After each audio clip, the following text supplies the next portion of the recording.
我家姐姐这几天生病了，还有点严重，但是她也不敢轻易的请假，毕竟是2年级了，学习任务还是有点重的。今天早晨呢，学校有一个校外跑步的活动，以她目前的身体状态也不太适合参加，所以她请了一会儿的假。但是同学们大概是在9点半多、9点40左右这样的回到学校，她时间也就请到这样。按着时间，我现在把她送到了学校。想想家里的易拉罐啊，包括红酒瓶，好久没退了，因为太忙，大概从去年开始，好长时间也没整理了。送他之前呢，我就先整理一下，送完他现在来比尔斯多把这些易拉罐、酒瓶退一下。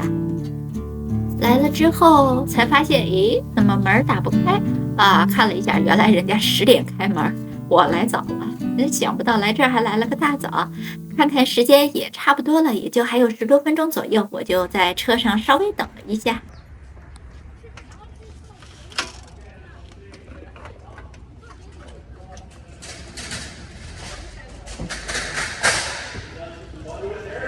Thank you, morning.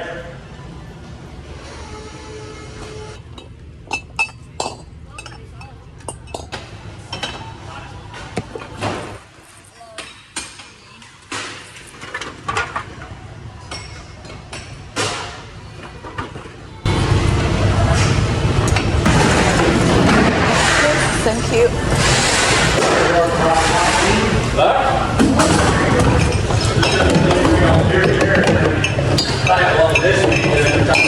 Okay, thank you. This total 55. 55? Buy today? Yeah, bye. So $6.50. Okay. Oh, I didn't print it off. There we go. okay. That's off your purchase. Okay, thank you very much. 这就是刚刚退易拉罐和酒瓶时给我的收据，看了一下，就是如果是红酒瓶呢，不管是大的还是小的，每个呢都是按0.2加元的价格来算的，易拉罐呢每一个是按0.1加元的价格来算的，所以我刚才这些总共退了是6.5元。那现在我又要到它里边去选一些啤酒，然后用刚才的价格在结账时呢，就可以抵扣价格了。疫情之后呢，加拿大的整个物价上涨，现在的价格整体价位都非常高，啤酒啊、红酒这类的当然也不能免俗，也都是一样的。那像啤酒这类的易拉罐，它还会单独加一个价格，等你退还的时候它再退给你。当然，如果你不退的话呢，这个钱你就是额外的付了。所以现在整体价位真的是比较高的。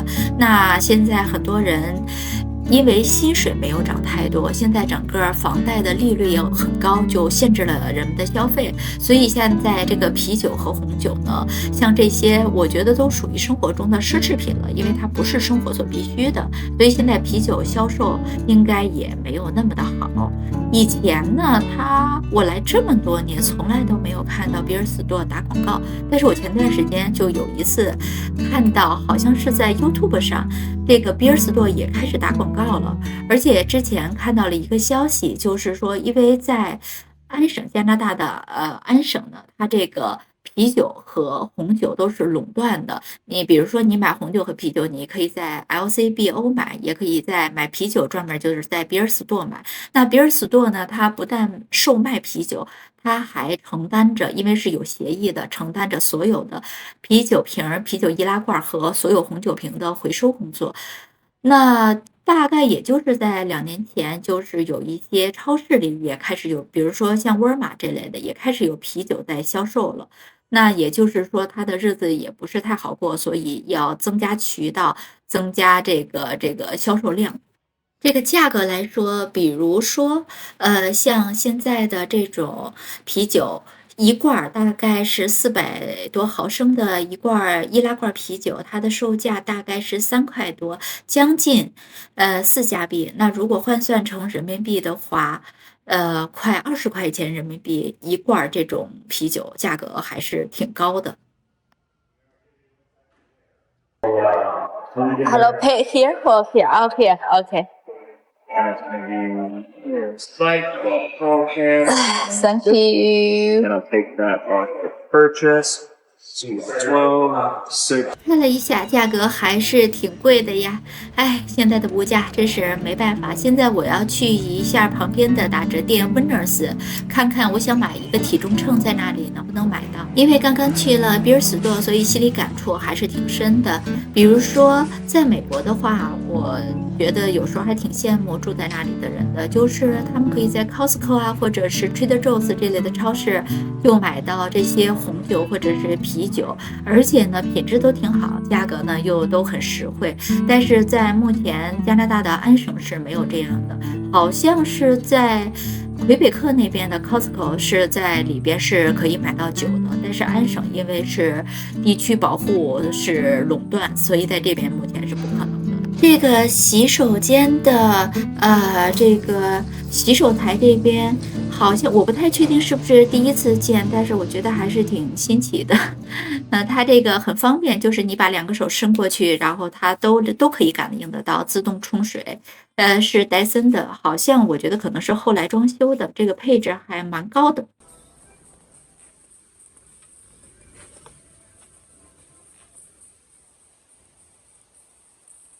现在是直接略过这些什么服装啊、鞋帽啊，直接就到这个家居生活用品这些，包括厨房这些用品居居。这个就是摆花的、吊花的一些吊篮啊、架子，以前都特别喜欢这些东西，现在家里这些零零碎碎的东西太多了，包括一些摆件。而且我发现一个问题，就是即使你当时很喜欢，但是当你买回来一段时间呢，可能你就没有那么的喜欢了，或者它就淘汰了。那这些东西家里现在太多，现在我觉得做生活的减法也挺好的，过简单一点的生活，所以我现在控制这些欲望，好些这些装饰的小东西我都不再买了。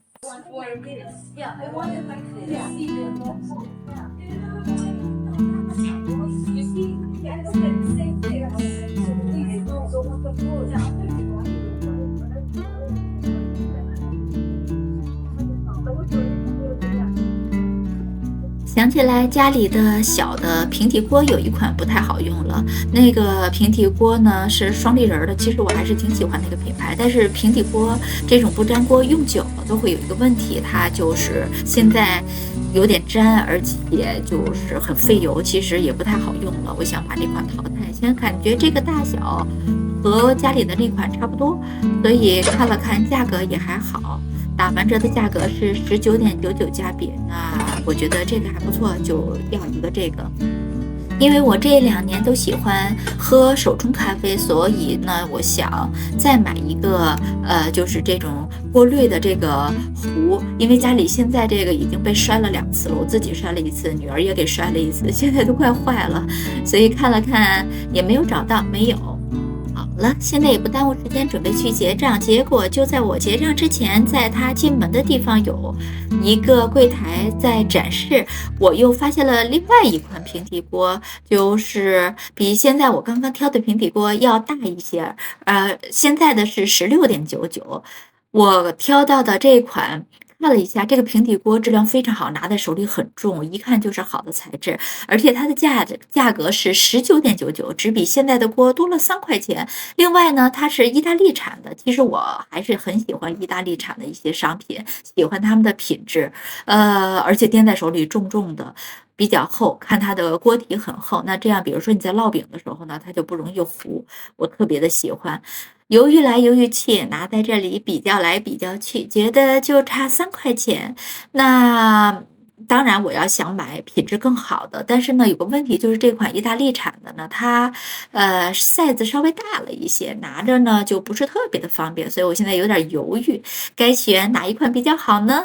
大家猜一猜，我最后选了哪一款平底锅呀？好了，现在回到家了，也该是给孩子们准备晚餐的时间了。今天呢，就想尝试一下做这个炒面，因为2个女儿都很爱吃。但是我以前其实从来都没做过，我看了一下攻略，就是怎么这个做炒面。今天我想挑战一下，不知道能不能成功。因为第一次做掌握不好这个量，所以买多了。现在就是一大份儿，做起来还挺有压力的。鸡胸肉是提前就腌制好的，因为减肥期间，吃点鸡胸肉是挺好的，这样吃呢又很简单。我现在把它先煎一下。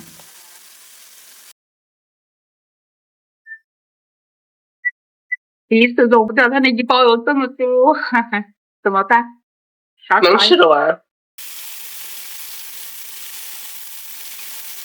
当老师不是老得排着吗？对，所以我这是这么一个想法，我也不是很想当老师。是，万一你这找不到，是吧？对，就得干这个干那个。对，就觉得心里踏实，是吧？你可以教法语的吗？我法语也没有及时。那可真嘛，对。一边做饭的时候，一边和女儿又谈起了她即将是要填报志愿考大学的这个事情，也不算是考大学，就是你填报了志愿，按你现有的成绩，各个大学呢都是自主招生的。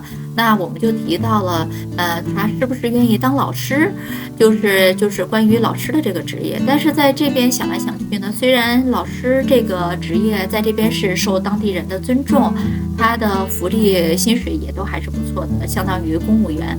但是有一个问题就是呢，如果你要当老师，除了上大学学完之后呢，你还要读一个老师的专门的 college 的这个专业，再之后呢，你拿到这个教师的资格证，也不是说你马上就能当老师了，那你还是说要排队，教育局等有这个职位空缺的时候，你才能去顶这个空缺。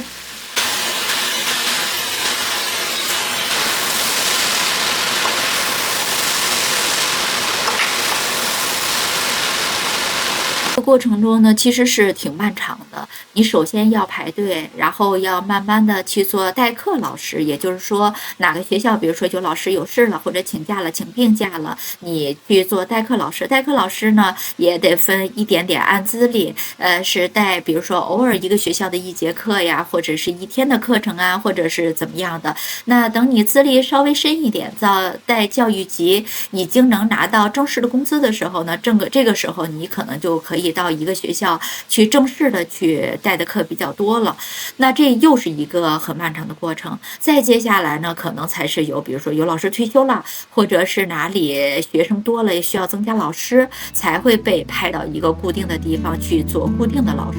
那这个过程就是相当漫长，而且在这个等的过程中呢，你为了生活就要去从事很多职业，比如说，我女儿他们的老师曾经就去当过什么服务员，去超市也打过工。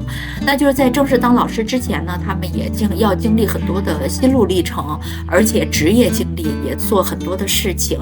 那我所知道的就是，其中有一个我朋友说，他们公司之前就来过这样一个同事，女的，她就是一开始还给各种代课替课，那后来做久了，都在他们公司做好几年了，她还是没有排上。最后呢，她就在这里结婚成家了，安定下来，那最后她也就放弃了，也就不再做老师了，最后就安心的在他们公司工作下来了。还有一个呢，就是说，因为现在各个学校教法语的老师呢都是比较缺的，如果你是教法语的老师，你很快就能被排上正式的工作。但是毕竟教法语也不是谁都能教的，你可能从小家里就说法语或者怎么样。那我知道的一个，就是我认识的一个男孩，咱们中国的男孩，他的女朋友是意大利裔的2代还是3代的移民。这个小姑娘呢，她最后也是拿了教师的资格证，而且她就是真的教法语，因为她会说好几国的语言，而且她还在学中文。那这样的话，很快学校教育局就给她安排了正式的工作，那就是教法语。但是教法语之后呢，你就几乎没法再改变了。那你这一生在从事教师生涯的这个当中呢，就只能是教法语了，没法再转到其他的科目。没事，你低头吃。味道还行哈。鸡胸肉怎么样？也挺好吃，就是腌的挺好的哈。然后姐姐那会儿尝了一下，说也挺好吃的，放了芹菜，没有太多配菜。这个芹菜可能炒着也还行，是吧？也没有那么难吃，还是要有一点配菜吧，太干了哈。好嘞，enjoy。